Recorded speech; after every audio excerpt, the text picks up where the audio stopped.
remember the exact taste of freedom, or what I thought was freedom.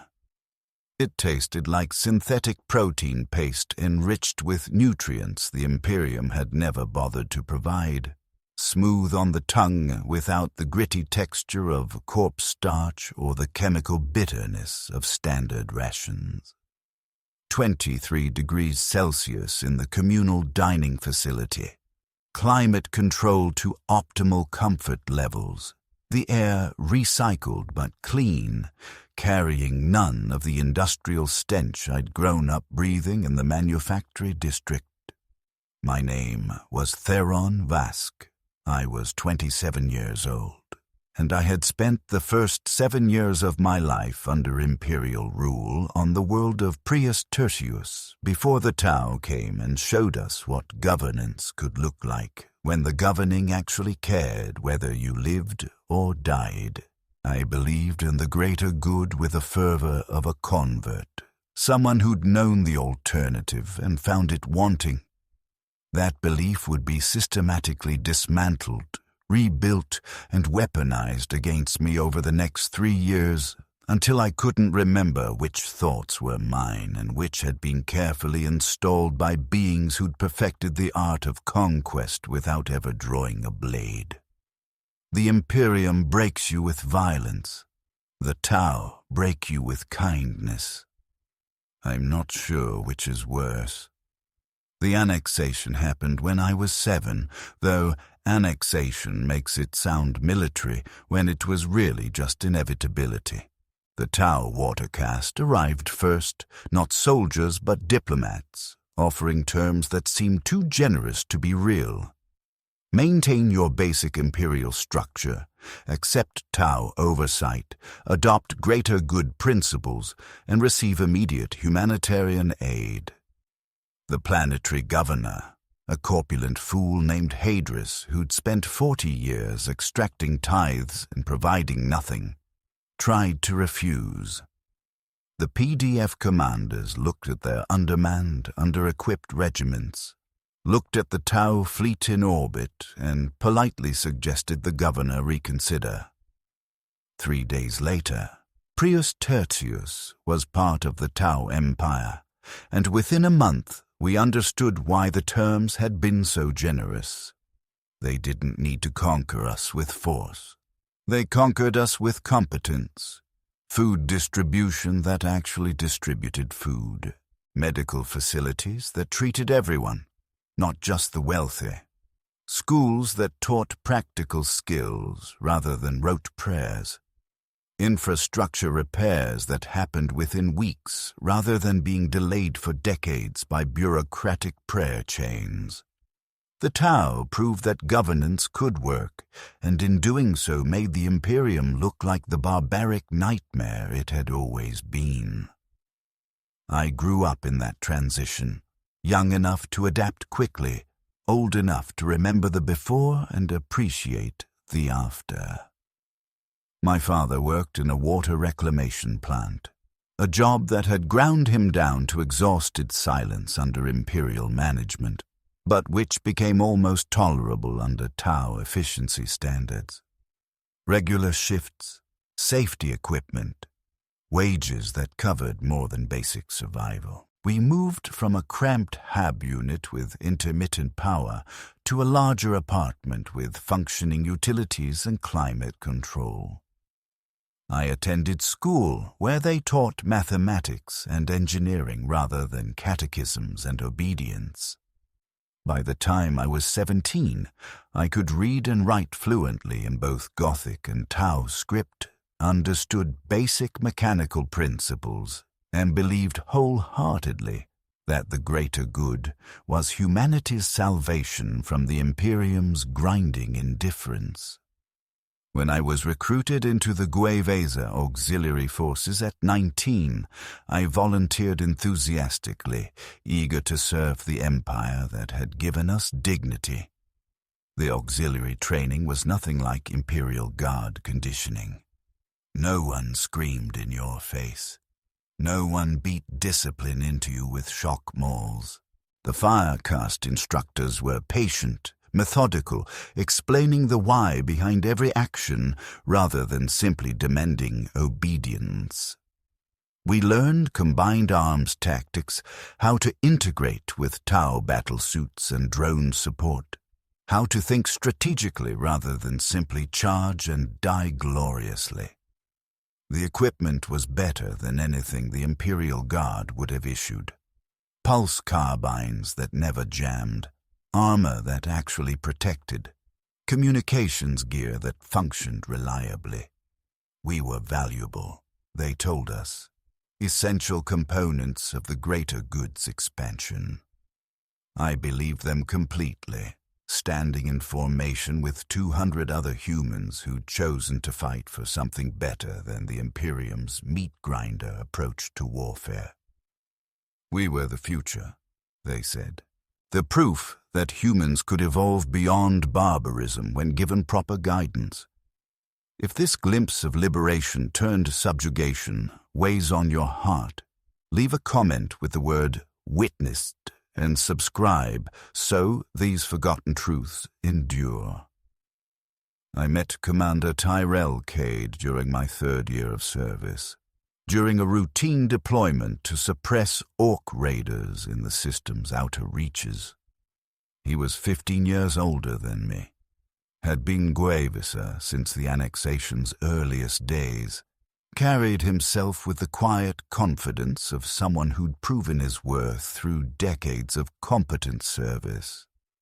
He'd risen to command a full auxiliary regiment, 3,000 humans supported by Tau advisors, and he was good at it. The kind of officer who inspired loyalty through example rather than fear. We shared a transport back to Prius Tertius after the operation, and I remember him staring out the viewport at the planet below with an expression I couldn't quite read. "Beautiful world," he said quietly. "Good people. We've built something worthwhile here." I agreed, enthusiastically, and he smiled, but it didn't reach his eyes. "We've built it," he repeated. "But who does it belong to?" I didn't understand the question then. Prius Tertius belonged to the Tau Empire, obviously, part of the greater goods expansion into what had been Imperial space. The distinction seemed meaningless. Wasn't the whole point that we were all working toward the same goal, species irrelevant? Tyrell didn't push the issue, just turned back to the viewport and fell silent. But something in his tone stuck with me, a splinter I couldn't quite extract. Over the next few months, I started noticing things I'd somehow overlooked during 8 years of enthusiastic integration. The Tau advisors, who accompanied every human unit, ostensibly for support, but effectively for oversight. The way command decisions always flowed through Firecast officers, even when human commanders had more tactical experience in the specific situation. The subtle but consistent message that humans were valued auxiliaries, important contributors, essential components, but never equals. Never decision-makers at the highest levels. Never trusted with full autonomy. The demographics told the story if you bothered to examine them. Prius Tertius had a population of 43 million humans and approximately 2 million Tau, mostly Watercast administrators and Earthcast engineers with a smaller Firecast military presence. 43 million to 2 million, yet every critical infrastructure node was overseen by Tau supervisors. Every major policy decision made by Tau councils with human input, politely noted and frequently ignored. We held administrative positions, technical roles, military ranks up to regimental command, but nothing higher. The explanation was always phrased benevolently. Humans were still learning greater good principles, still adapting from Imperial conditioning, still developing the philosophical framework necessary for high-level governance. "Give it time," they said. Another generation? Perhaps two. Prove yourselves worthy of equal partnership, but prove ourselves to whom, by whose standards, and what happened if we proved ourselves and they still found reasons to maintain the hierarchy? Tyrell called the first meeting in month 6 of what I now think of as my awakening period, though at the time I still thought of it as creeping disloyalty. 30 officers, all human, all Gue'Vesa veterans with at least 5 years' service, gathered in a private residence in Prius Tertius's capital city. No Tau advisors, no monitoring equipment that we could detect, though that meant little. The Tau surveillance technology was sophisticated enough that assuming privacy was probably naive. Tyrell stood before us, and for the first time I saw him not as the confident commander, but as something more fragile. A man taking an enormous risk because staying silent had become unbearable. "We've all prospered under the greater good," he began, voice careful and measured. "Our lives are objectively better than they were under the Imperium. I want to be clear about that. This isn't about going back to Imperial rule. That would be insanity." Nods around the room, myself included. None of us wanted the Imperium back. But prosperity isn't the same as equality. Better treatment isn't the same as equal treatment. We're still subjects, not citizens. Valued subjects, certainly. Well-treated subjects. But subjects nonetheless.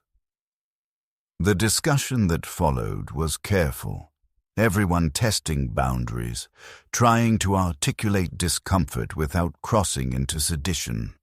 Someone mentioned the council representation. Humans could advise but never vote on major decisions. Someone else brought up military command structures, how every human regiment had a firecast liaison, whose suggestions were never actually suggestions. A third person talked about the education system, how it taught greater good philosophy as unquestionable truth rather than examining it critically. Individual complaints that together formed a pattern. We'd traded imperial brutality for Tau paternalism, exchanged one form of subjugation for another, more pleasant but fundamentally similar one. Tyrell listened to it all, then spoke quietly. "I think we need to ask for full citizenship. Not request politely. Ask formally, collectively, with the weight of millions behind us. We've earned it.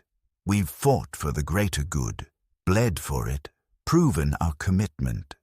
It's time they recognize us as partners rather than wards." The word he used, ask, was critical. Not demand, not rebel. Ask. We were still believers in the greater good's principles, still convinced that the Tau Empire represented humanity's best future. We just wanted to participate in that future as equals, rather than perpetual subordinates.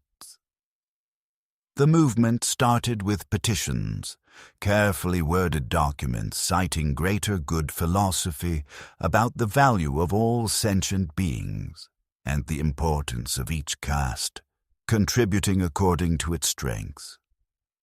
We gathered signatures, thousands of them within weeks, tens of thousands within months. Eventually over 2 million humans across Prius Tertius who agreed that 20 years of loyal service and cultural integration should grant us full citizenship rights. The petitions were submitted to the Watercast administration through proper channels, respectful and reasonable, asking for dialogue about humans achieving equal status within the Empire's governmental structure. The response took 3 months and came in the form of a Watercast delegation meeting with Tyrell and the movement's other leaders. I attended as a junior officer representative, sitting in a conference room that epitomized Tau design philosophy. Clean lines, optimal lighting, furniture designed for both Tau and human physiology. The lead negotiator was a water caste named Porel Tau Shi'ur, his skin the bluish-gray of his species, his voice carrying the patient tone you'd use with a confused child. "We've reviewed your petition with great interest," he said, spreading his hands in what might have been a conciliatory gesture. "And we want you to understand. You already have citizenship. You participate in the greater good, contribute to the Empire's prosperity, receive its protection and benefits. What you're describing as full citizenship is simply a different administrative category, one that comes with responsibilities you may not fully appreciate. Should they have been trusted to define their own equality, let your like be the mercy they never received, the witness to gradualism's horror." Tyrell leaned forward, keeping his voice level. "With respect, Porel, we appreciate the opportunities the greater good has provided. But participation isn't the same as representation. We contribute to decisions but don't make them. We advise but aren't heard. We've integrated your philosophy and still aren't trusted with autonomy." Porel's expression didn't change, but something in his posture shifted, became more rigid. "The Tau Empire functions on principles of specialization and merit," he explained. "Each caste excels in its domain. Humans are integrating remarkably well, but you're still learning. Your imperial conditioning runs deep.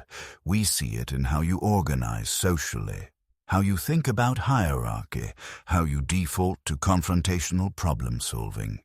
Another generation, perhaps two, and these residual patterns will fade. Then we can discuss expanded roles." The word residual felt like a slap, reducing 100 centuries of human civilization to contamination that needed to be cleansed. Tyrell's jaw tightened. "And if we believe we're ready now?" Porel smiled, and it was the smile of someone explaining reality to the deliberately obtuse. "Then you're demonstrating the exact imperial thinking that proves you're not. The greater good requires patience, humility, trust in the collective wisdom of those with more experience in its application. Your eagerness for expanded authority is itself evidence of immature philosophy." It was perfectly circular logic, impossible to argue against. Wanting equality proved you didn't deserve it, and accepting inequality meant you'd never ask for equality. So the system perpetuated itself infinitely. We left the meeting with nothing but vague promises of ongoing dialogue and suggestions that we focus on demonstrating greater philosophical alignment. The petition drive continued, but with growing frustration. 2 million signatures became 3 million, then 4. We organized assemblies where humans discussed greater good principles and how equal citizenship would strengthen rather than undermine them. We published papers. The Tau allowed free expression, after all, within certain bounds, examining the philosophical inconsistency of an empire claiming to value all sentient beings while maintaining rigid, species-based hierarchies. The water caste responded with their own publications, explaining why the current structure was optimal, why patience was necessary, why rushing integration would damage the very unity we sought. It was all very civilized, very reasonable, and completely ineffective. Month 11 brought the shift from petition to protest. Not my idea. I was still too conditioned toward obedience. But younger Gue'Vesa, who'd known only Tau rule and felt no gratitude tempering their frustration. They organized work stoppages, humans in critical infrastructure positions refusing to report until their citizenship demands were addressed. Not violence, not sabotage, just peaceful withdrawal of labor. The protests started in the capital's industrial sector, spread to the spaceport, then to the agri-processing facilities. Within a week, maybe 70,000 humans were striking, and the Tau's response was confused. They dealt with rebellions before, obviously. You don't expand an empire without resistance, but those were violent uprisings by primitives who didn't understand the greater good's benefits. We did understand. We believed. We just wanted equal participation in the system we'd embraced, and they seemed genuinely baffled by the distinction. The Firecast response was proportional and precise. They didn't open fire or deploy drones against civilian crowds. Instead, they brought in Tau workers to fill critical positions, demonstrated that human labor wasn't actually essential when you had the technology and organization to adapt. The strikes collapsed within 3 weeks, not because they were suppressed violently, but because they were simply bypassed, made irrelevant through superior efficiency. The message was clear without being spoken. You're valued, but you're not necessary. You can participate in the greater good or not, but it will continue regardless. Some strikers were arrested, maybe 5,000 across the planet, and held in detention facilities that were comfortable by any reasonable standard, with proper food and medical care and educational programming explaining why their actions had been counterproductive. I watched Tyrell deteriorate during this period, the weight of failed strategy crushing someone who genuinely believed peaceful advocacy would be sufficient. We met in his quarters after the strikes collapsed, and he looked a decade older, eyes hollowed by sleepless nights. "They're right," he said quietly. And I thought he meant the Tau until he continued. "The younger ones, the ones who want to push harder. Peaceful methods aren't working because the Tau control the entire framework of acceptable action. We petition, they deny. We protest, they adapt. We argue philosophy, they define the terms. Every avenue of change flows through systems they control." He looked at me, and I saw something dangerous taking shape behind his eyes. What if we stopped asking permission? The first act of genuine resistance happened 3 days later, and it shocked me in its moderation. Not terrorism, not violence against civilians, just targeted disruption. A logistics hub's computer systems locked by Gue'Vesa technical specialists, demanding formal negotiations about citizenship rights before access would be restored.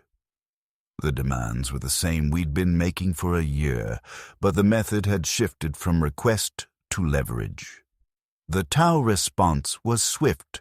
Earth-cast engineers restored the systems within 18 hours, their technology simply superior to our best counter-intrusion measures. But the precedent had been set. If asking nicely didn't work, maybe controlled disruption would force actual dialogue. More actions followed. Communications satellites temporarily disabled. Water treatment facilities shut down for 6-hour periods. Transport networks rerouted. Nothing that caused permanent damage. Nothing that harmed civilians. Just enough chaos to demonstrate that millions of integrated humans could make continued governance difficult if their concerns remained unaddressed. Comment where you're watching from. Let them know someone, somewhere, remembers the worlds caught between empires, neither saved nor damned, but something worse. The crackdown, when it came, was characteristically Tau, efficient, measured, and framed as necessary correction rather than oppression. Borel Tau Shi'ur appeared on every broadcast channel, his expression grave.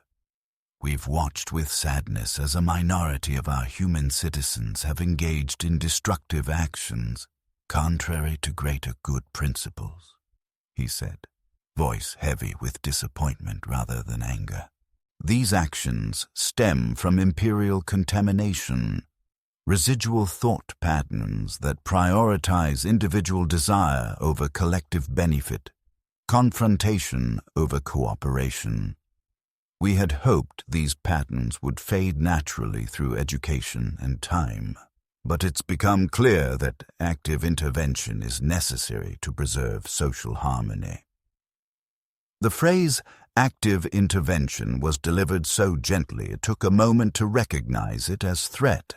Arrests began that night, but they called it voluntary re-education enrollment and presented it as opportunity rather than punishment. Transport vehicles marked with greater good symbols rolled through the capital and major cities. Watercast officials with lists of names knocking on doors and politely requesting that certain individuals accompany them to processing centers for philosophical realignment. No weapons drawn, no violence, just courteous insistence that came with the implicit understanding that refusal wasn't actually an option. They took the protest leaders first. Tyrell and the entire senior command structure, maybe 300 people who'd been publicly visible in the citizenship movement. Then the logistics saboteurs, technical specialists whose fingerprints were on the disruption events. Then the organizers of the strikes, the publishers of dissenting papers, the assembly coordinators. Within a week, approximately 15,000 humans had been enrolled in re-education, and the rest of us were left wondering whether we'd be next and whether it might be better to go voluntarily before they came to get us. I was arrested, enrolled, they insisted, on day 9, waking to polite knocking at my apartment door and opening it to find 2 fire warriors and a watercast administrator whose name I didn't catch. Theron Vask, the administrator said, checking his tablet. You're listed as having attended multiple assemblies expressing concern about citizenship protocols, and you signed the original petition. You're not considered a primary agitator, but you've demonstrated insufficient integration with greater good philosophy. We'd like you to participate in a remedial education program to address these philosophical misalignments. It was phrased as invitation, but the fire warrior's presence suggested the invitation was compulsory. I asked how long the program would take. The administrator smiled. That depends entirely on your receptiveness to instruction. Some participants realign within weeks. Others require more extensive philosophical renovation. We'll work at your pace. I packed a small bag and went with them because the alternative was forcing them to escalate, and I was still too convinced of the greater good's ultimate righteousness to want that. The re-education facility was located 50 kilometers from the capital, a sprawling complex that looked more like a university campus than a prison. Clean buildings arranged around courtyards with real vegetation, climate-controlled interior spaces, dormitory rooms that were small but comfortable with private bathrooms and functioning climate control. The other enrollees I saw in processing looked as confused as I felt. We'd expected cells and deprivation based on imperial conditioning about what imprisonment meant, but this was almost pleasant, which somehow made it more terrifying. They took my personal effects for safekeeping, gave me a simple gray uniform that fit perfectly, and assigned me to a dormitory wing with 30 other humans who'd shown insufficient philosophical integration. An Earth-caste administrator walked me through the facility rules. Attend all scheduled instruction sessions. Participate honestly in discussion groups. Complete assigned reflective exercises. And maintain respectful communication with staff and fellow participants. Breaking these rules wouldn't result in punishment, he explained. Just extended enrollment duration until proper alignment was achieved.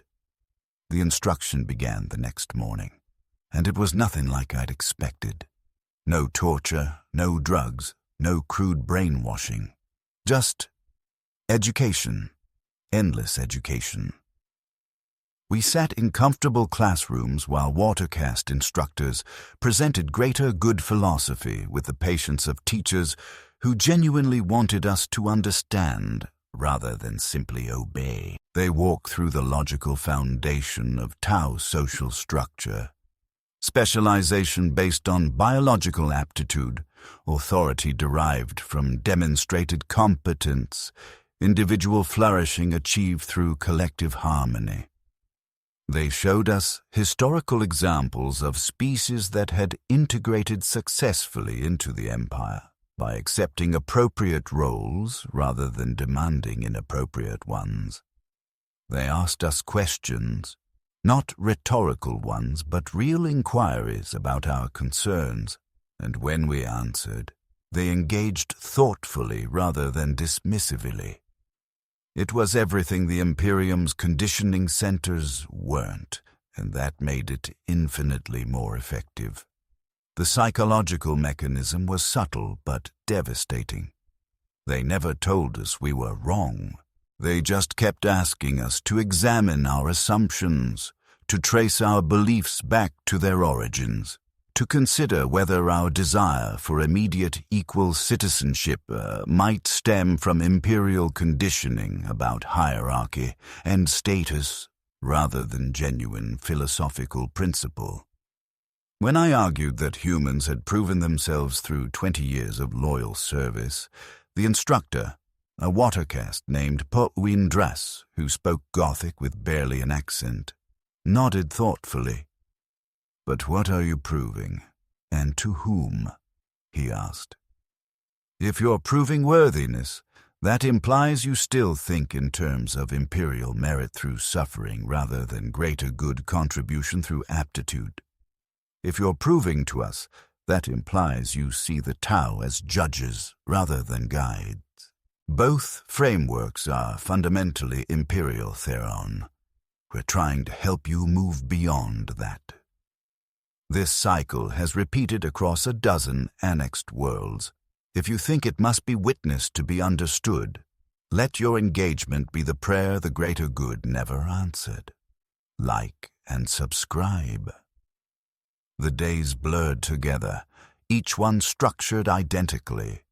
Morning instruction sessions on philosophy, midday physical exercise in the courtyards, afternoon discussion groups where we examined our residual imperial conditioning, evening personal reflection time where we were encouraged to journal about our evolving understanding.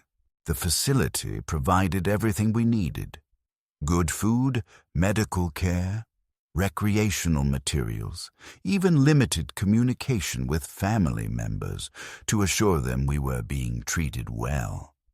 The other enrollees varied in their receptiveness. Some broke within weeks, standing in discussion groups to confess tearfully that they'd been selfish and short-sighted, that the Tao had given them everything and they had responded with ingratitude, that they understood now how their demand for immediate equality had been exactly the kind of impatient, status-focused thinking the greater good was trying to eliminate. Others resisted longer, arguing with the instructors, pointing out logical inconsistencies, refusing to admit that wanting political representation was somehow proof of philosophical corruption. I fell somewhere in the middle, believing I was resisting while slowly being reshaped. The instruction was relentless, hour after hour of gentle philosophical deconstruction that left no room for certainty. When I argued that humans deserved equal citizenship because we were sentient beings with equal moral worth, Porui would agree completely, then ask whether equal moral worth necessarily meant identical political roles. Weren't doctors and engineers both valuable, yet differently specialized? When I pointed out that humans outnumbered Tau on Prius Tertius, and should have proportional representation, he'd nod and ask whether democracy was really optimal governance or just imperial conditioning about deriving legitimacy from popular will rather than philosophical alignment with truth. Every argument I made was turned back on itself, examined for hidden imperial assumptions, revealed as evidence of exactly the thinking they were trying to correct.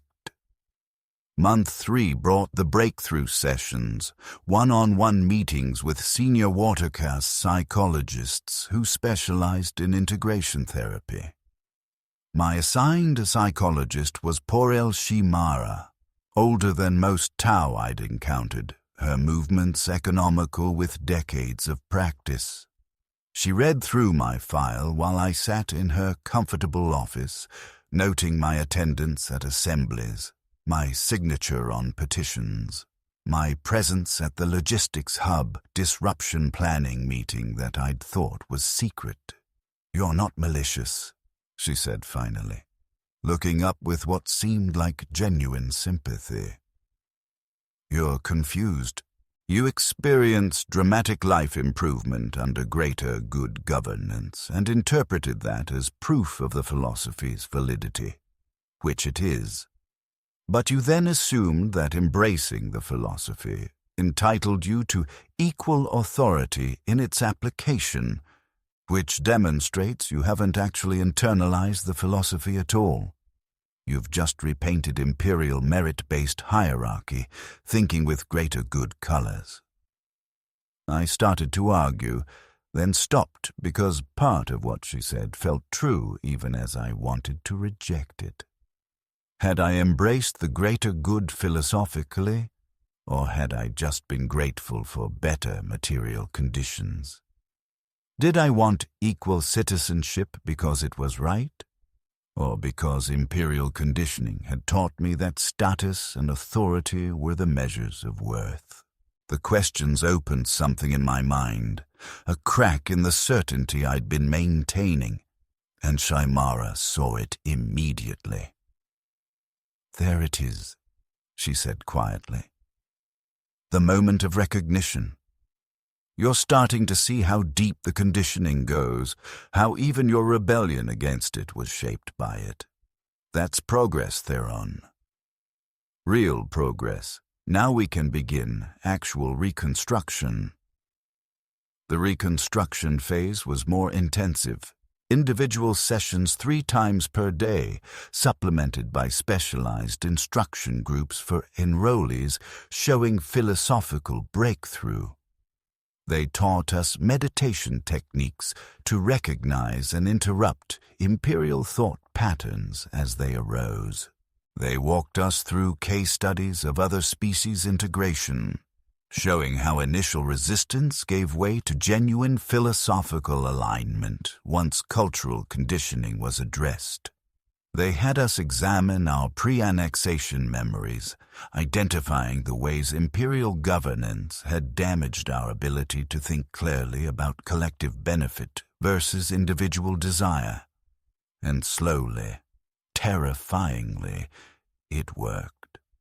Not because they broke me with torture or drugs, but because they were right about some things and I couldn't identify where right ended and manipulation began. So I started accepting all of it, rather than trying to separate truth from control. By month 5, I found myself genuinely questioning whether the citizenship movement had been misguided.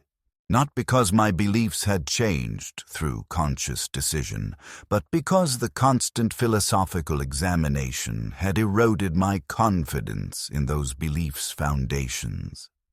Maybe we had been thinking in imperial terms, trying to extract status rather than serve the collective. Maybe the Tao's gradual approach was wisdom rather than paternalism, and our impatience was exactly the kind of short-term thinking that had made the Imperium so dysfunctional. Maybe trusting in the greater good's principles meant accepting current hierarchies as temporary necessities rather than permanent injustices. The instructors praised my evolving understanding, noting in my file that I was approaching genuine integration rather than superficial compliance. They reduced my required session attendance, gave me more free time, began treating me as someone who'd successfully completed treatment rather than someone still undergoing it. Month 7 brought graduation, though they called it successful philosophical realignment. 80 of us had been in my cohort when I arrived. 63 were graduating with me, having demonstrated sufficient integration to return to society. The other 17 remained enrolled for additional instruction, their resistance to philosophical correction requiring more intensive intervention. We gathered in an auditorium while poor El Tao Shi'ur, the same administrator who dismissed our citizenship petition a year ago, congratulated us on our growth. You entered this facility confused and conflicted, carrying imperial conditioning that made you interpret greater good compassion as weakness or paternalism, he said, voice warm with what seemed like genuine pride. You leave you with clearer understanding of your role within the Empire.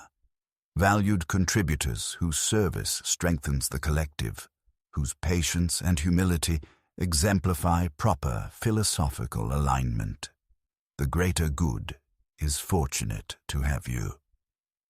We applauded, and I applauded with them, and some part of me that was still Theron Vask rather than successfully re-educated component screamed silently at the realization that I meant it, as this nightmare reaches what the Tao would call enlightenment.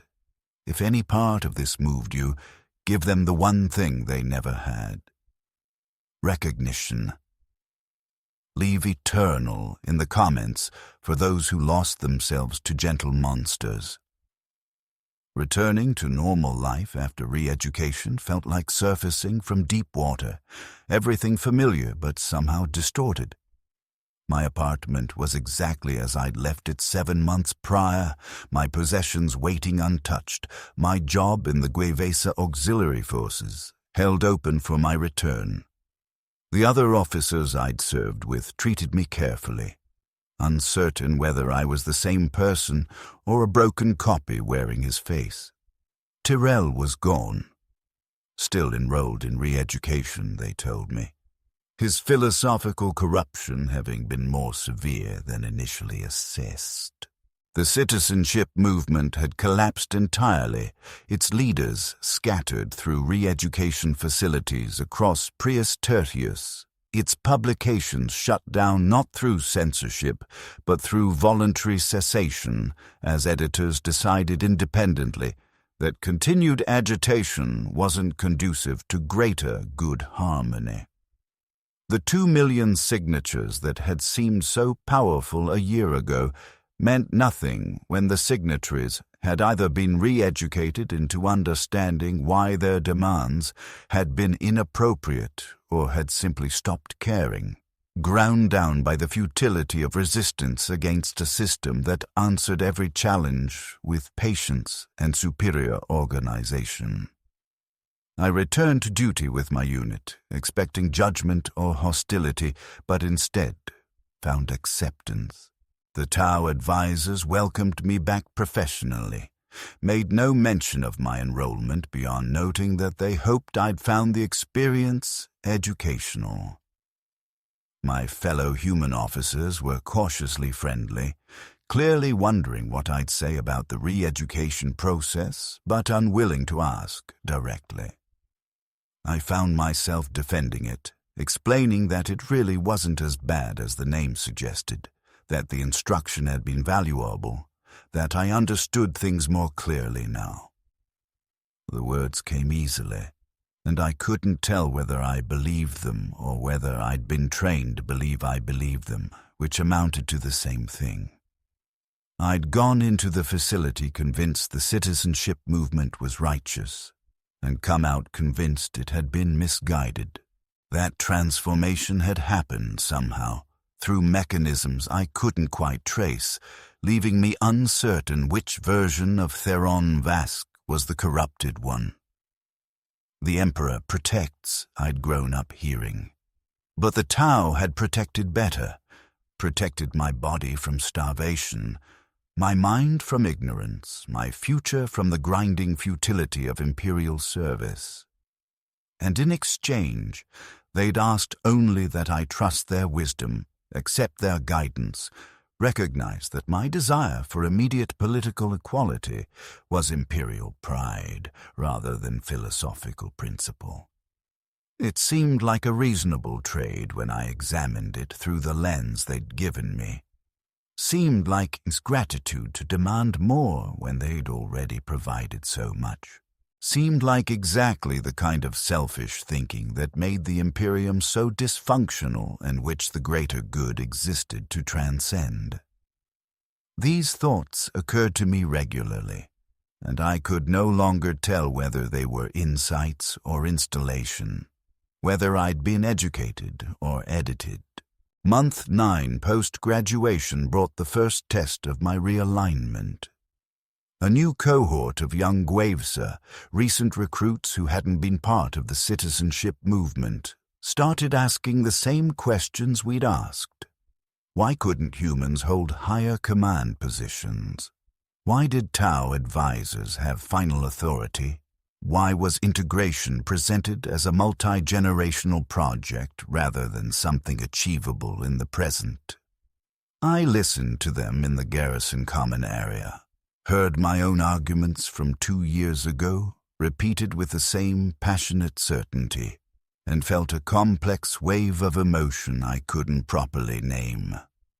Part of me wanted to warn them that this path led to re-education. Part of me wanted to explain that their questions stemmed from imperial conditioning. Part of me, the part that frightened me most, wanted to report them to the watercast as philosophically unaligned individuals requiring intervention before their confusion spread. I did none of these things. Instead, I suggested gently that they focus on demonstrating competence in their current roles rather than worrying about roles they might hold in the future. I explained that the greater good required patience, that rushing integration could damage the very unity we sought, that trusting in Tau guidance wasn't weakness, but wisdom. The words came from my mouth smooth and practiced, and the recruits looked at me with a mixture of disappointment and concern. Disappointment that a senior Gue'Vesa wasn't supporting their aspirations. Concern that I'd been broken by something they didn't yet understand. They were right on both counts. I had been broken, though realigned was the preferred term, and whether that represented corruption or enlightenment depended on which framework you used to evaluate it. The Tau's framework said I'd been healed of imperial contamination. My framework from before re-education would have said I'd been turned into a collaborator. My current framework said both frameworks were valid, and I couldn't choose between them, which paralyzed me into supporting the status quo through inaction. The uprising's final collapse came in month 11 when Tyrell was released from re-education. He'd been enrolled for 13 months, longer than almost anyone, and when he emerged, he was transformed in ways that went beyond physical. He looked thinner, older, but his eyes were the most disturbing part, flat and accepting where they had once been, sharp and challenging. The Tau arranged for him to address a gathering of Gue'Vesa officers. Thousands of us assembled to hear what our former commander had learned during his extended philosophical correction.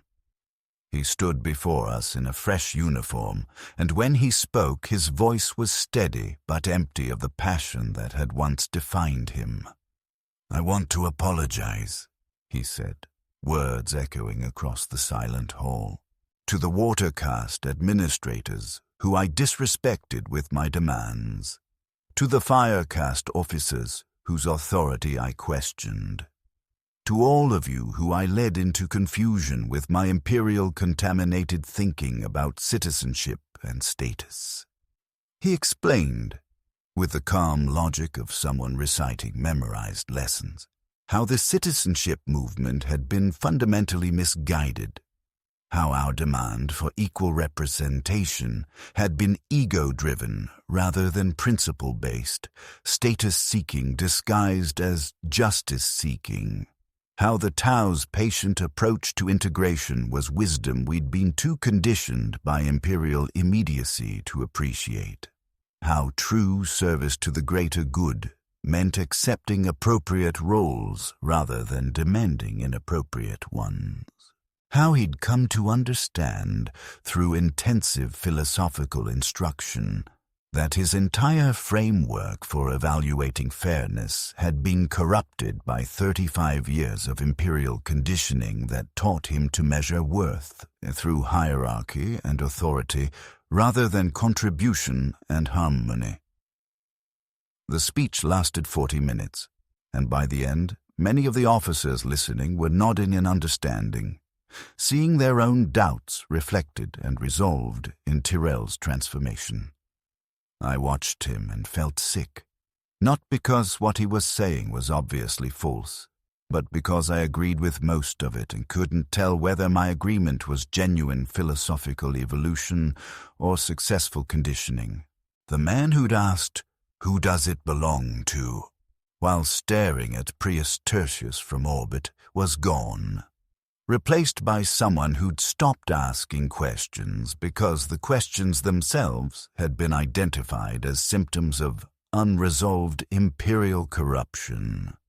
He'd been re-educated more thoroughly than I had, his resistance having lasted longer and thus required more intensive intervention. But the mechanism was the same.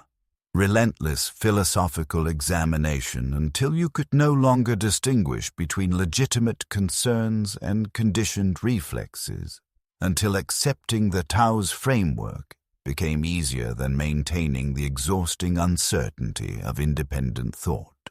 After the speech, after the applause from officers grateful to hear that their own doubts were not treason but treatable confusion, Tyrell caught my eye across the hall.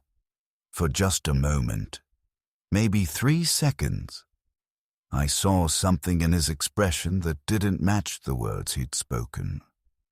Recognition, maybe, or regret, or a plea for forgiveness for dragging us into a movement that had ended with hundreds of us having our minds systematically rebuilt.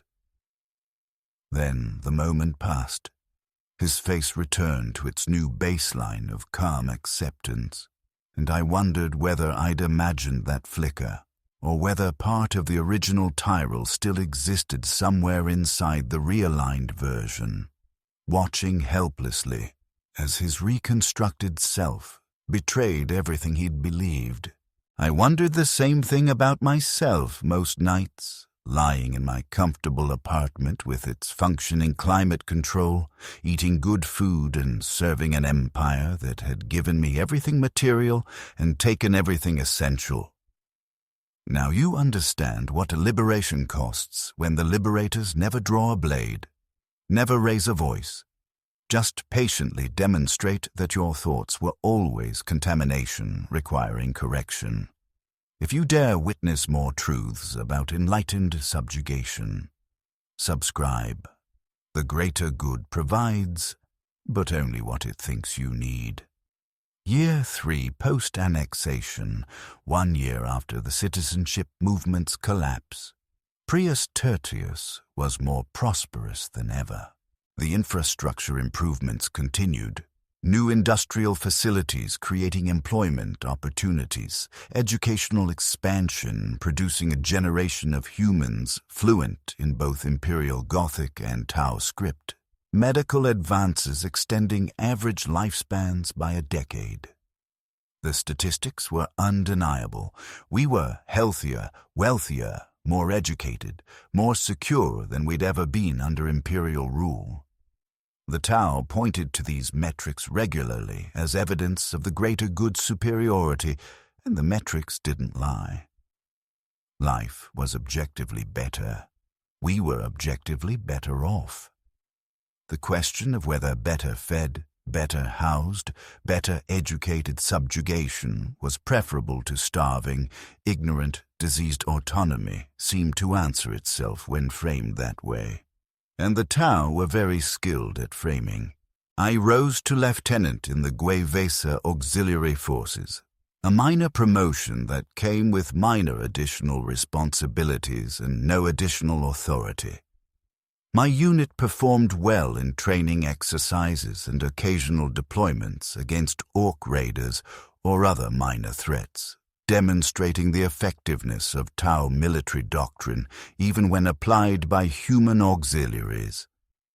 The Firecast advisors praised our competence, noted it in reports that I would never see, used our success as evidence that humans could function effectively within greater good structures when properly educated and guided. We were proof of concept, living propaganda for Tau annexation policies on other border worlds. Look at Prius Tertius. They could tell resistant human populations. Look how well your species can flourish under our guidance. All you have to do is trust us, accept appropriate roles, stop clinging to imperial dysfunction. It's so simple, so reasonable, so undeniably better than the alternative. The re-educated officers like myself became informal enforcement mechanisms for philosophical alignment, not through any official directive but through natural social dynamics. When younger Gue'Vesa expressed doubts about Tau governance, we older officers would gently correct them, explaining that such doubts stemmed from imperial conditioning, sharing our own journeys from confusion to clarity. We'd mention almost casually that re-education was available for anyone struggling with philosophical integration, describing it as educational opportunity rather than punishment. The message was clear. Conform your thinking now through self-correction or be enrolled in mandatory correction later. Most chose self-correction, learning to recognize and suppress their own doubts before those doubts could metastasize into actual resistance. The Tau's genius was making us police ourselves, turning the re-educated into missionaries for the framework that had rebuilt us, creating a self-perpetuating system where questioning authority became evidence of psychological problems requiring treatment. I encountered one of the young recruits from month 9, the ones who'd been asking dangerous questions about equal citizenship during a routine patrol assignment. His name was Carrick Tam, maybe 20 years old, who'd been selected for Gue'Vesa service because he'd scored well on aptitude assessments. We were partnered together for a 3-day observation mission on the planetary outskirts, monitoring for orc spore activity, which meant a lot of time sitting in a concealed position with nothing to do but talk. Carrick asked me directly what re-education had been like, whether it was as bad as rumors suggested, whether it had changed who I was fundamentally.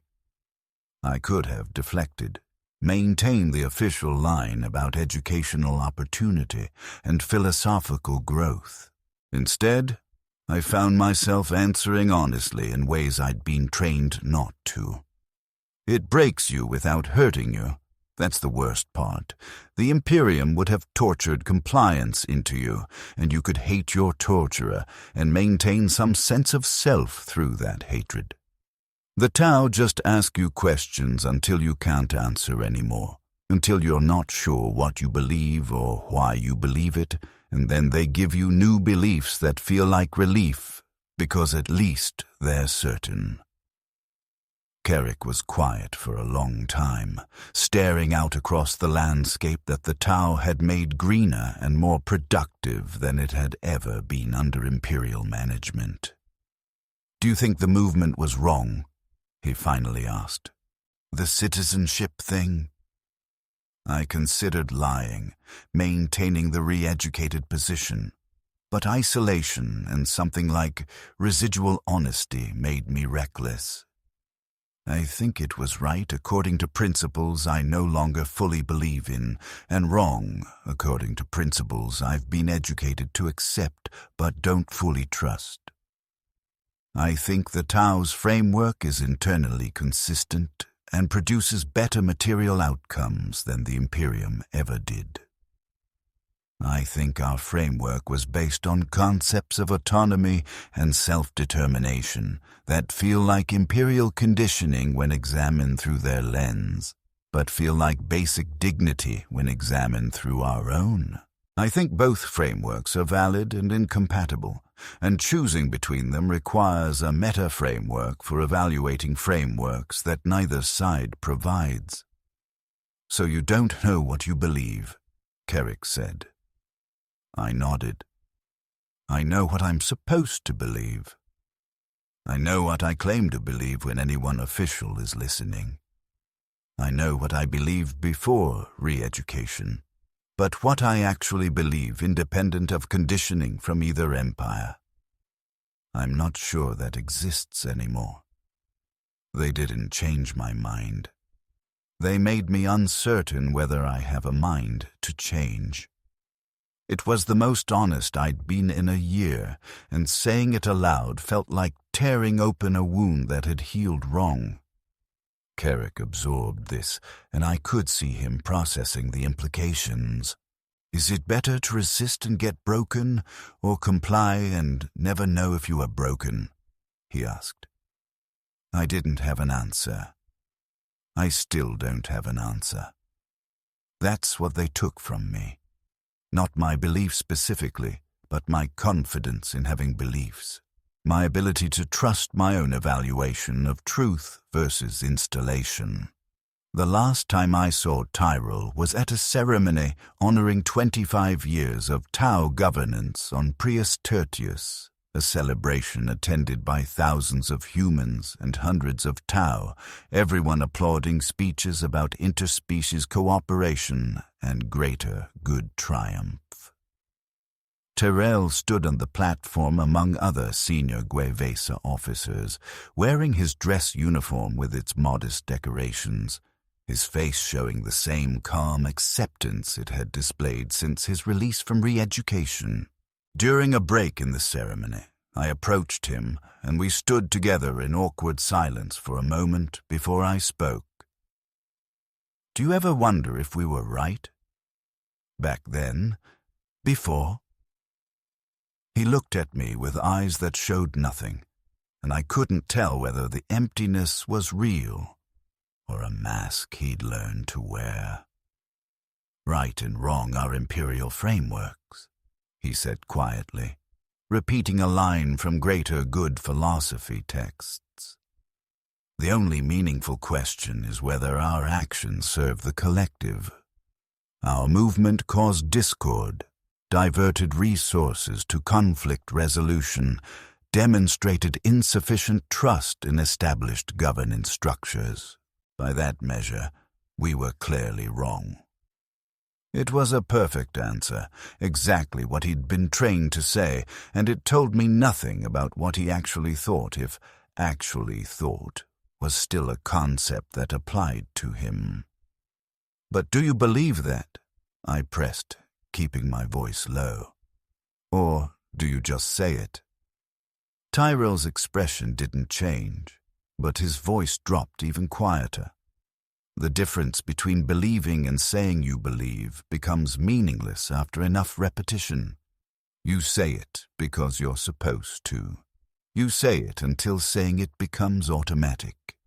You say it until not saying it feels wrong. Somewhere in that process, saying becomes believing, or maybe believing becomes saying, and you can't separate them anymore. He paused, looking across the celebration toward the Tau officials who were mingling with human administrators, all of them working together in apparent harmony. We wanted equality, and they wanted compliance. They gave us prosperity instead of equality, education instead of autonomy, philosophical correction instead of representation. And prosperity works thereon. That's the thing that makes this so much worse than imperial tyranny. It actually works. People are happier, healthier, more fulfilled. The system functions better than what we had before. So were we wrong to resist improvement because it didn't come packaged the way we expected? Or were we right to resist having our minds rebuilt, even if the rebuilding produced a genuinely better society? He smiled, and it was the saddest expression I'd ever seen. I don't know anymore. I'm not sure I'm capable of knowing. That's what they took. Not my beliefs, but my ability to trust that my beliefs are mine. I'm 40 years old now, 17 years post-annexation, 10 years past the citizenship movement's collapse. I hold the rank of captain in the Gue'Vesa Auxiliary Forces, command a company of 200 human soldiers who serve the greater good with competence and discipline. My life is comfortable by any measure. Good housing, good food, good medical care, opportunities for education and advancement within appropriate parameters.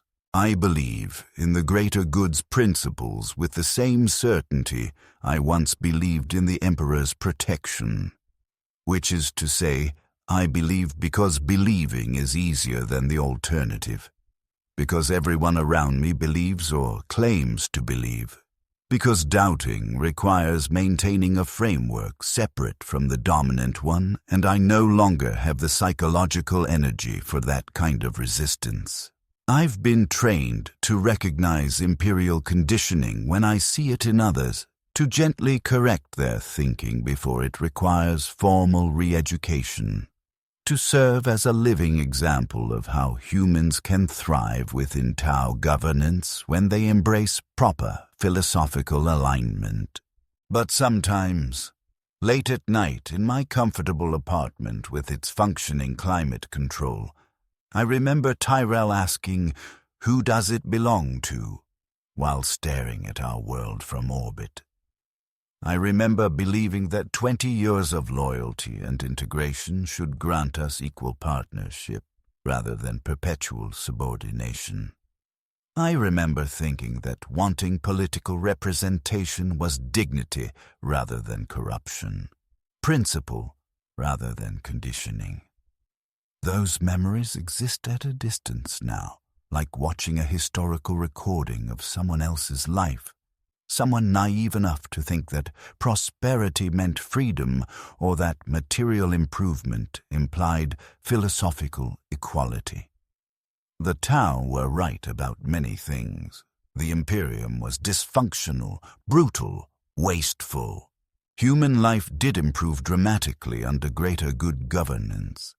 Integration does require time and patient philosophical alignment rather than immediate status elevation.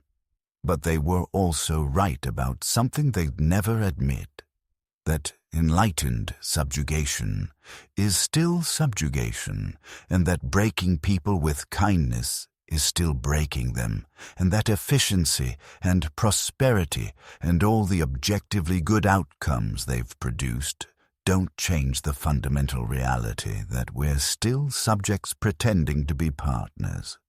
Still subordinates being told our subordination is temporary when the criteria for ending it can be redefined infinitely? Were the orcs worse? People used to ask on worlds caught between Xenos brutality and Imperial indifference. Were the Tyranids worse? Were the Dark Eldar worse? Questions with obvious answers, because the alternatives were existentially horrifying. But Prius Tertius wasn't conquered by monsters. We were annexed by enlightened administrators who genuinely believe they're helping us evolve beyond our imperial dysfunction. And maybe they're right. Maybe we were dysfunctional. Maybe our desire for immediate equality was prideful rather than principled. Maybe trusting their wisdom is the rational choice when comparing outcomes empirically. But maybe, and I'll never know whether this is legitimate concern or residual imperial conditioning, maybe being gently, patiently, non-violently rebuilt into something that doesn't question its rebuilding is worse than being brutally crushed by something you can hate cleanly. The Imperium gave us suffering and told us it was necessary. The Tau give us prosperity and tell us we're ungrateful for wanting more than what they've defined as appropriate. I don't know which is more honest. I don't know which is worse. I just know that I'm complicit in perpetuating a system that treated my desire for equal citizenship as a treatable disorder, and that I've been trained so thoroughly I can't tell whether my complicity is collaboration or wisdom.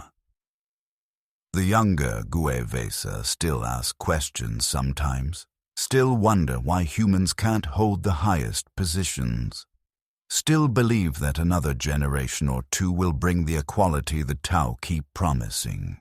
I don't correct them anymore. I don't report them. I just let them believe. Because belief is better than the alternative uncertainty I exist in. Because their questions will either fade naturally through integration or be addressed through re-education. And either way, the greater good continues. The system perpetuates itself, not through violence, but through superior organization and patient conditioning, turning the conquered into willing components who defend the conquest because we've been educated to understand that conquest was actually liberation. And maybe it was liberation from the Imperium's grinding brutality, from poverty and ignorance and death by random administrative neglect. Maybe that's enough. Maybe wanting more than survival and prosperity is just greed repackaged as principle. I don't believe in the Emperor anymore. Haven't for 20 years, not since the Tau proved that divine mandate wasn't necessary for effective governance.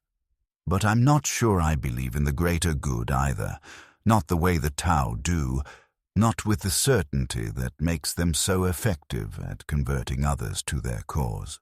I believe in functioning infrastructure and adequate nutrition and medical care that treats everyone equally. I believe in education that teaches useful skills rather than religious indoctrination. I believe the Tau produce better practical outcomes than the Imperium ever did. Whether that makes their system just, whether material improvement justifies philosophical imposition, whether prosperity bought with certainty is worth more than struggle for autonomy. These are questions I've been educated not to ask, trained to recognize as imperial conditioning when they arise, conditioned to suppress before they become dangerous, but they persist anyway. Like infections that never quite heal. Reminders that somewhere inside the re-educated officer serving the greater good, there's still a fragment of Theron Vask who signed a petition for equal citizenship and thought it was justice rather than contamination. The Tau annexed Prius Tertius 23 years ago. In that time, our population has grown from 43 million to 51 million. Our industrial output has tripled. Our average lifespan has increased by 12 years. Our literacy rate has reached 97%. These are facts, objective and undeniable. We are objectively better off. The greater good works. It produces results the Imperium never could have achieved, treats people with dignity the Imperium never bothered extending. And in exchange for these improvements, it asks only that we accept appropriate roles within its hierarchy. Trust Tau guidance on philosophical matters. Recognize that our desire for immediate political equality stems from conditioning rather than principle. It's such a small price, they explain patiently. Just let us define what you should want, and we'll give you everything you need. Just trust our wisdom over your own judgment, and you'll flourish beyond your imperial limitations. Just accept that freedom is an imperial concept that causes conflict, and we'll show you harmony. I accepted that price. I had no choice but to accept it after 7 months of gentle philosophical correction that left me unable to distinguish between education and installation. But I'm aware enough to know I accepted it, which makes me complicit rather than innocent, collaborator rather than victim. And that awareness, that persistent, useless awareness that something was taken from me, even if I can't identify what or whether it was worth keeping. That's what they couldn't quite eliminate through re-education. The doubt that survives conditioning, the uncertainty that persists despite correction, the question that keeps arising despite being trained to recognize it as symptom rather than insight. Was I broken or healed? Corrupted or enlightened? Conquered or liberated? I don't know. I've been educated to believe I don't need to know, that the question itself is imperial conditioning. But late at night, in my comfortable apartment provided by an empire that feeds me well and uses me carefully and treats me kindly while ensuring I never forget my subordinate position, I still wonder. And wondering is all that's left of whatever Theron Vask was before re-education. It's not much. It's not enough to change anything, but it's mine, and they couldn't quite take it away, and that failure of their otherwise perfect system is the only victory I have left to claim. The greater good provides, the greater good protects. The greater good knows what's best for all its components, human and Tau alike. I say these phrases daily.